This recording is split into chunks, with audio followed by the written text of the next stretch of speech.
നമസ്കാരം. എൻ്റെ പേര് ശ്രീപ്രിയ. ആഹാ, എൻ്റെ പെങ്ങളുടെ പേര് കൂടെയാണ്. ഞാൻ കുവൈറ്റിൽ നിന്നാണ് ഈ കത്തെഴുതുന്നത്. കുറേ നാളുകളായിട്ട് എനിക്ക് ഫ്രോസൺ ഷോൾഡറിൻ്റെ പ്രശ്നം ഉണ്ടായിരുന്നു. ഷോൾഡറിൻ്റെ ഒരു പ്രശ്നമാണേ. ആയുർവേദ ചികിത്സയും ഫിസിയോതെറാപ്പിയും അലോപ്പതി ചികിത്സയും എല്ലാം പരീക്ഷിച്ചിട്ടും വലിയൊരു മാറ്റമോ ആശ്വാസമോ ഒന്നും ലഭിച്ചിരുന്നില്ല. അപ്പോഴാണ് ഇൻസ്റ്റാഗ്രാമിലൂടെ ത്രിമധുരം ചാനൽ കാണുന്നത്. അന്ന് ഞാൻ മനസ്സിൽ വിചാരിച്ചു, എൻ്റെ ഫ്രോസൺ ഷോൾഡറിൻ്റെ വേദനയ്ക്ക് കുറവുണ്ടായാൽ എൻ്റെ അനുഭവം ഞാനും ത്രിമധുരത്തിലൂടെ പങ്കുവയ്ക്കാമെന്ന്.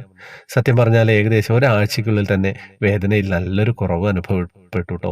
മുമ്പ് ബുദ്ധിമുട്ടായിരുന്ന ചില മൂവ്മെൻറ്റുകൾ ഇപ്പോൾ കൂടുതൽ എളുപ്പമായിട്ട് ചെയ്യാൻ കഴിഞ്ഞു. കൈയുടെ ചലനങ്ങളിൽ നല്ല പുരോഗതിയുണ്ടായി. അതിനാൽ തന്നെ എത്രയും പെട്ടെന്ന് എൻ്റെ അനുഭവം ത്രിമധുരത്തിലൂടെ എല്ലാവരോടും പങ്കുവയ്ക്കണമെന്ന് ഞാൻ വിചാരിച്ചു. അപ്പം ശ്രീപ്രിയയുടെ അനുഭവം പറയാനും ഭാഗ്യമുണ്ട്, കേൾക്കാൻ നിങ്ങൾക്കും ഭാഗ്യമുണ്ട്. എന്താണെന്ന് വെച്ച് കഴിഞ്ഞാൽ ഭാഗ്യം എന്ന് പറഞ്ഞാൽ എന്താ അറിയോ, അത്രയും അനുഭവങ്ങൾ വരുന്നുണ്ട്. അപ്പം അതിനിടയ്ക്ക് ഇത് പറയുക എന്ന് പറയുന്നത്, കേൾക്കുക എന്ന് പറയുന്നത് ഓരോ ഭാഗ്യമാണ്, ഓരോ നിയോഗമാണ്. കഴിയുന്നതും വാട്സപ്പ് ഗ്രൂപ്പിലേക്ക് വരിക, മെമ്പർഷിപ്പ് എടുത്ത് വരാൻ ശ്രമിക്കുക. അപ്പം നിങ്ങളുടെ അനുഭവം എനിക്ക് പെട്ടെന്ന് തന്നെ പറയാൻ സാധിക്കും. ഹരേ കൃഷ്ണ.